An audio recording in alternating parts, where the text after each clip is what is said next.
ദൈവനാമം വാഴ്ത്തപ്പെടുമാറാകട്ടെ. പിതാവിൻ്റെയും പുത്രൻ്റെയും പരിശുദ്ധാത്മാവിൻ്റെയും നാമത്തിൽ തന്നെ ആമീൻ.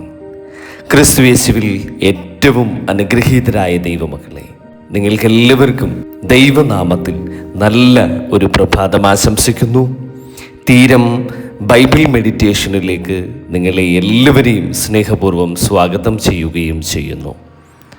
ദൈവകൃപയാൽ നാം ഉൽപ്പത്തി മുതൽ പുറപ്പാട് വരെയും ഇപ്പോൾ ലേവ്യ പുസ്തകം 1-ാം അധ്യായത്തിലേക്കും തുടർച്ചയായി നമ്മുടെ അനുദിന പ്രഭാത തിരുവചന വായനാ ധ്യാനം ധ്യാനിച്ചുകൊണ്ടിരിക്കുകയാണ്. ഇന്നത്തെ നമ്മുടെ പ്രഭാത തിരുവചന വായനാ ധ്യാനം ലേവ്യ പുസ്തകം 1-ാം അധ്യായം 10 മുതൽ 17 വരെയുള്ള തിരുവചന ഭാഗമാണ്. ഇന്നലെ നാം ലേവ്യ പുസ്തകം 1 മുതൽ 9 വരെ ധ്യാനിച്ചപ്പോൾ ദൈവത്തിന് സമർപ്പിക്കുന്ന ഹോമയാഗത്തെക്കുറിച്ച് വളരെ വിശുദ്ധമായി നാം കണ്ടു.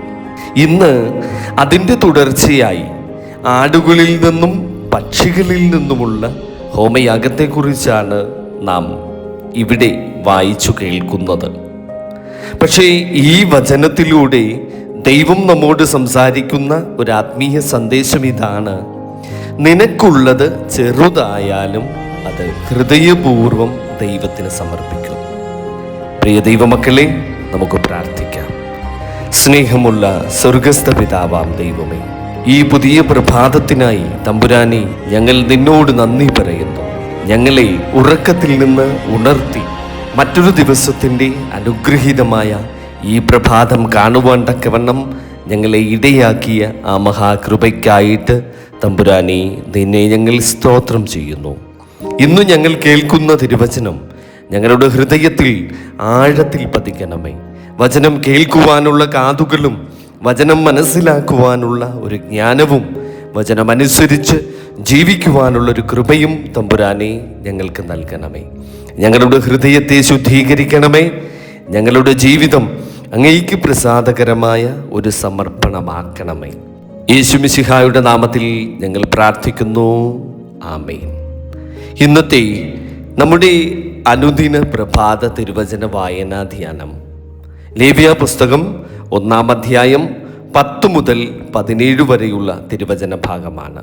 ഇപ്പോൾ ശ്രദ്ധയോടെ നമുക്ക് ആ തിരുവചന ഭാഗം ഒന്ന് വായിക്കാം. ഹോമയാഗത്തിനുള്ള അവൻ്റെ വഴിപാട് ആട്ടിൻകൂട്ടത്തിലെ ഒരു ചെമ്മരിയാടോ കോലാടോ ആകുന്നുവെങ്കിൽ ഊനമില്ലാത്ത ആണിനെ അവൻ അർപ്പിക്കണം. അവൻ യഹോവയുടെ സന്നിധിയിൽ യാഗപീഠത്തിൻ്റെ വലതുവശത്ത് അതിനെ അറുക്കണം. അഹരോന്റെ പുത്രന്മാരായ പുരോഹിതന്മാർ അതിൻ്റെ രക്തം യാഗപീഠത്തിന്മേൽ ചുറ്റും തളിക്കണം. അവൻ അതിനെ തലയോടും മേധസ്സോടും കൂടെ ഖണ്ഡം ഖണ്ഡമായി മുറിക്കണം. പുരോഹിതൻ അവയെ യാഗപീഠത്തിൽ തീയുടെ മേലുള്ള വിറകുമീതെ അടുക്കി വെക്കണം. കുടലും കാലും അവൻ വെള്ളത്തിൽ കഴുകണം. പുരോഹിതൻ സകലവും കൊണ്ടുവന്ന് ഹോമയാഗമായി യഹോവയ്ക്ക് സൗരഭ്യവാസനയുള്ള ദഹനയാഗമായി യാഗപീഠത്തിന്മേൽ അർപ്പിക്കണം. യഹോവയ്ക്ക് അവൻ്റെ വഴിപാട് പറവജാതിയിൽ ഒന്നിനെ കൊണ്ടുള്ള ഹോമയാഗമാകുന്നുവെങ്കിൽ അവൻ കുറുപ്രാവിനെയോ പ്രാവിൻ കുഞ്ഞിനെയോ വഴിപാടായി അർപ്പിക്കണം. പുരോഹിതൻ അതിനെ യാഗപീഠത്തിൻ്റെ അടുക്കൽ കൊണ്ടുവന്ന് തല പിരിച്ചു പറിച്ച് യാഗപീഠത്തിന്മേൽ ദഹിപ്പിക്കണം.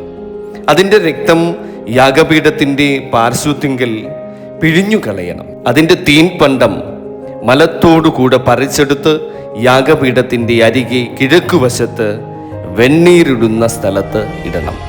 അതിനെ രണ്ടാക്കാതെ ചിറകോടുകൂടി പിളർക്കണം.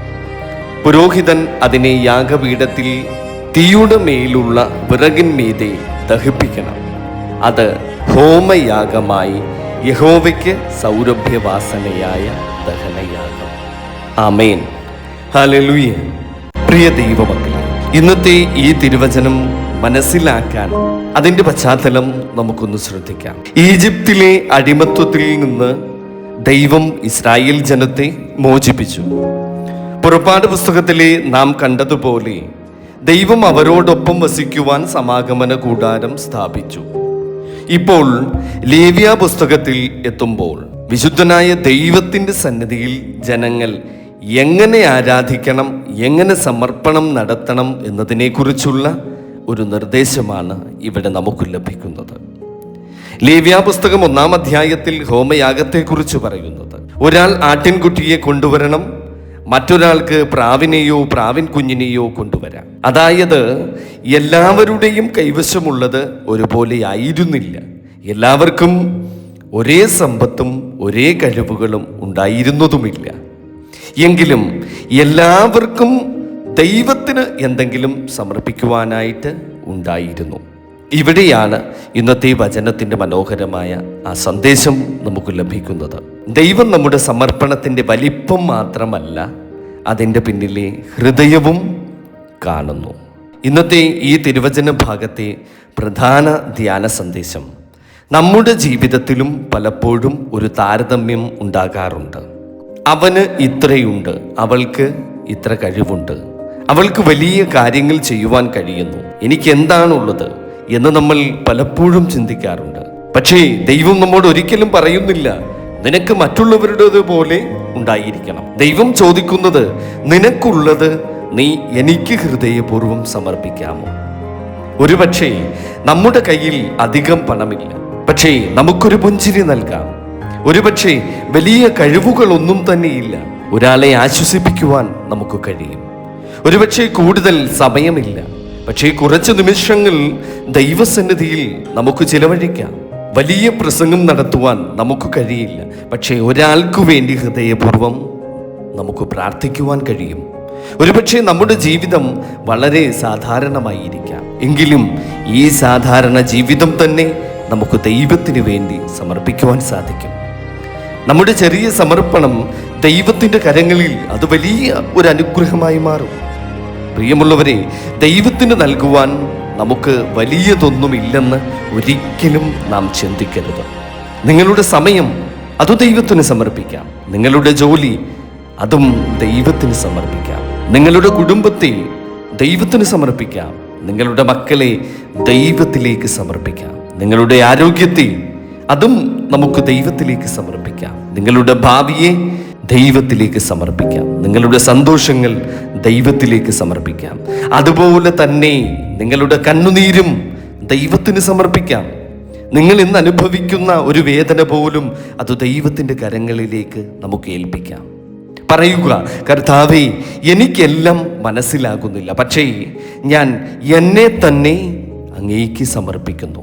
ഇതാണ് വിശ്വാസം. പ്രിയ ദൈവമക്കളെ, നമുക്ക് നമ്മോട് തന്നെ ഒരു ചോദ്യം ചോദിച്ച് നമുക്കൊരു ആത്മപരിശോധന നടത്താം. ഞാൻ ദൈവത്തിന് നൽകുന്നത് ഹൃദയപൂർവ്വമാണോ? പ്രാർത്ഥിക്കുമ്പോൾ എൻ്റെ ഹൃദയം ദൈവത്തോടൊപ്പമാണോ? ദൈവത്തെ സേവിക്കുമ്പോൾ മനുഷ്യരുടെ പ്രശംസയാണോ ഞാൻ അന്വേഷിക്കുന്നത്? എൻ്റെ കഴിവുകൾ ഞാൻ ദൈവത്തിനായി ഉപയോഗിക്കുന്നുണ്ടോ? എൻ്റെ സമയത്തിൽ ദൈവത്തിന് സ്ഥാനം നൽകുന്നുണ്ടോ? എൻ്റെ കുടുംബത്തെ ദൈവത്തിൻ്റെ കരങ്ങളിലേക്ക് ഞാൻ ഏൽപ്പിച്ചിട്ടുണ്ടോ? എൻ്റെ ഭാവിയെക്കുറിച്ചുള്ള ഭയം ദൈവത്തിന് സമർപ്പിച്ചിട്ടുണ്ടോ? ഒരുപക്ഷെ നാം ദൈവത്തിന് പലതും നൽകുവാൻ ശ്രമിക്കുന്നുണ്ടാവാം, പക്ഷേ ദൈവം ഏറ്റവും കൂടുതൽ ആഗ്രഹിക്കുന്നത് നമ്മുടെ ഹൃദയമാണ്. ഇന്ന് നമുക്ക് ചോദിക്കാം, കർത്താവേ, എൻ്റെ ഹൃദയം പൂർണ്ണമായി അങ്ങേക്ക് സമർപ്പിക്കുവാൻ ഞാൻ തയ്യാറാണോ? പ്രിയമുള്ളവരെ, ഇന്നത്തെ നമ്മുടെ ജീവിതത്തിലേക്ക് ഈ തിരുവചനം ഇന്ന് രാവിലെ എഴുന്നേറ്റപ്പോൾ തന്നെ നമുക്ക് പറയാം, കർത്താവേ, ഇന്നത്തെ ദിവസം ഞാൻ അങ്ങേക്ക് സമർപ്പിക്കുന്നു. ഞാൻ ജോലിക്ക് പോകുമ്പോൾ അത് ഏതു മേഖലയുമായിക്കൊള്ളട്ടെ, കർത്താവേ, എൻ്റെ അധ്വാനം ഞാൻ അങ്ങേക്ക് സമർപ്പിക്കുന്നു. കുടുംബത്തെ കാണുമ്പോൾ, കർത്താവേ, എൻ്റെ കുടുംബം അങ്ങയുടെ കരങ്ങളിലേക്ക് ഞാൻ സമർപ്പിക്കുന്നു. ഒരു പ്രശ്നം വരുമ്പോൾ, കർത്താവേ, ഈ പ്രശ്നം ഞാൻ അങ്ങേക്ക് സമർപ്പിക്കുന്നു. ഒരു നല്ല കാര്യം സംഭവിക്കുമ്പോൾ, കർത്താവേ, ഈ അനുഗ്രഹത്തിന് നിന്നോട് ഞങ്ങൾ നന്ദി പറയുന്നു. ഇങ്ങനെ നമ്മുടെ ജീവിതത്തിലെ ഓരോ നിമിഷവും നമുക്ക് ദൈവത്തിനു വേണ്ടി സമർപ്പിക്കാം. നമ്മുടെ ജീവിതം മുഴുവൻ ഒരു പ്രാർത്ഥനയായി മാറട്ടെ, നമ്മുടെ ജോലി ഒരു സേവനമായി മാറട്ടെ, നമ്മുടെ കുടുംബ ജീവിതം ഒരു സാക്ഷ്യമായി മാറട്ടെ, നമ്മുടെ വേദന പോലും ദൈവത്തിനുള്ള വിശ്വാസത്തിൻ്റെ ഒരു സാക്ഷ്യമായി മാറട്ടെ. പ്രിയ ദൈവമക്കളെ, ഇന്നത്തെ ഒരു ആത്മീയ തീരുമാനം, ഇന്ന് ഞാൻ ചെയ്യുന്നതെല്ലാം ഹൃദയപൂർവ്വം ദൈവത്തിന് സമർപ്പിക്കും. വലിയ കാര്യങ്ങൾ ചെയ്യുവാൻ കഴിയുന്നില്ലെങ്കിൽ വിഷമിക്കേണ്ട. ചെറിയ കാര്യങ്ങൾ സ്നേഹത്തോടെ നമുക്ക് ചെയ്യാം. ഒരു നല്ല വാക്ക് പറയാം, ഒരാളെ സഹായിക്കാം, ഒരാൾക്ക് വേണ്ടി പ്രാർത്ഥിക്കാം. വീട്ടിലെ ഒരു ജോലി സ്നേഹത്തോടെ നമുക്ക് ചെയ്യാം. നമ്മുടെ ഉത്തരവാദിത്വങ്ങൾ പരാതിയോടെയല്ല, ദൈവത്തിന് സമർപ്പണമെന്ന മനസ്സോടെ സന്തോഷത്തോടെ നമുക്ക് ചെയ്യാം. ഇന്നത്തെ ഒരു ചെറിയ പ്രാർത്ഥന. കർത്താവേ, എൻ്റെ കൈവശമുള്ളത് ചെറുതായാലും എൻ്റെ ഹൃദയം മുഴുവനും ഞാൻ അങ്ങേക്ക് സമർപ്പിക്കുന്നു. പ്രിയ ദൈവമക്കളെ, ഒരു നിമിഷം നമുക്ക് നമ്മുടെ കണ്ണുകൾ അടച്ച് ദൈവസന്നിധിയിൽ പ്രാർത്ഥിക്കാം. സ്നേഹമുള്ള സ്വർഗസ്ഥ പിതാവാം ദൈവമേ, ഈ പ്രഭാതത്തിൽ അങ്ങയുടെ സന്നിധിയിലേക്ക് ഞങ്ങൾ കടന്നു വരുന്നു. ലേവ്യ പുസ്തകത്തിലെ വചനങ്ങളിലൂടെ ഞങ്ങളോട് സംസാരിച്ചതിനായി നിന്നോട് ഞങ്ങൾ നന്ദി പറയുന്നു. കർത്താവേ, ഞങ്ങളുടെ സമർപ്പണം ഹൃദയപൂർവ്വമാക്കണമേ. ഞങ്ങളുടെ കൈവശമുള്ളത് ചെറുതായാലും അത് അങ്ങയുടെ മഹത്വത്തിനായി ഉപയോഗിക്കുവാനുള്ളൊരു കൃപ ഞങ്ങൾക്ക് നൽകണമേ. ഞങ്ങളുടെ സമയത്തെ അനുഗ്രഹിക്കണമേ, ഞങ്ങളുടെ കഴിവുകളെ അനുഗ്രഹിക്കണമേ, ഞങ്ങളുടെ അധ്വാനത്തെ അനുഗ്രഹിക്കണമേ, ഞങ്ങളുടെ കുടുംബത്തെ അനുഗ്രഹിക്കണമേ, ഞങ്ങളുടെ മക്കളെ കാത്തുകൊള്ളണമേ, ഞങ്ങളുടെ മാതാപിതാക്കളെ അനുഗ്രഹിക്കണമേ. രോഗികളായിരിക്കുന്നവർക്ക് ആശ്വാസവും സൗഖ്യവും നൽകണമേ. സാമ്പത്തിക ബുദ്ധിമുട്ടുകളിലൂടെ കടന്നു പോകുന്നവർക്ക് പുതിയ വഴികൾ തുറന്നു നൽകണമേ. പ്രാർത്ഥനയ്ക്ക് ഉത്തരം കാത്തിരിക്കുന്നവർക്ക് ക്ഷമ നൽകണമേ. ഒറ്റപ്പെട്ട ഹൃദയങ്ങൾക്ക് അങ്ങയുടെ സാന്നിധ്യം അനുഭവിച്ചറിയുവാനിടയാക്കുമാറാകണമേ. കർത്താവേ, ഞങ്ങളുടെ സന്തോഷവും അങ്ങേക്ക് സമർപ്പിക്കുന്നു, ഞങ്ങളുടെ ദുഃഖവും അങ്ങേക്ക് സമർപ്പിക്കുന്നു, ഞങ്ങളുടെ വിജയങ്ങളും ഞങ്ങളുടെ പരാജയങ്ങളും എല്ലാം അങ്ങേക്ക് സമർപ്പിക്കുന്നു, ഞങ്ങളുടെ ഭാവിയും അങ്ങേക്ക് സമർപ്പിക്കുന്നു, ഞങ്ങളുടെ കണ്ണുനീരും അങ്ങേക്ക് സമർപ്പിക്കുന്നു, ഞങ്ങളുടെ ഹൃദയം മുഴുവനും അങ്ങേക്ക് സമർപ്പിക്കുന്നു. ഞങ്ങളുടെ ജീവിതം അങ്ങേക്ക് പ്രസാദകരമായ ഒരു സമർപ്പണമാകട്ടെ. ഇന്ന് ഞങ്ങൾ പോകുന്നിടത്തെല്ലാം അങ്ങയുടെ സാന്നിധ്യം ഞങ്ങളോട് കൂടെ ഉണ്ടായിരിക്കുമാറാകണമേ. ഞങ്ങളുടെ ചിന്തകളിലും വാക്കുകളിലും പ്രവൃത്തികളിലും അങ്ങയുടെ ഹിതം നിറവേറണം. ഈ ദിവസം മുഴുവൻ അങ്ങയുടെ കരങ്ങളിലേക്ക് ഞങ്ങൾ സമർപ്പിക്കുന്നു. യേശു മിശിഹായുടെ നാമത്തിൽ ഞങ്ങൾ പ്രാർത്ഥിക്കുന്നു. കൃപയോടെ കേൾക്കണം പിതാവേ. ആമേൻ.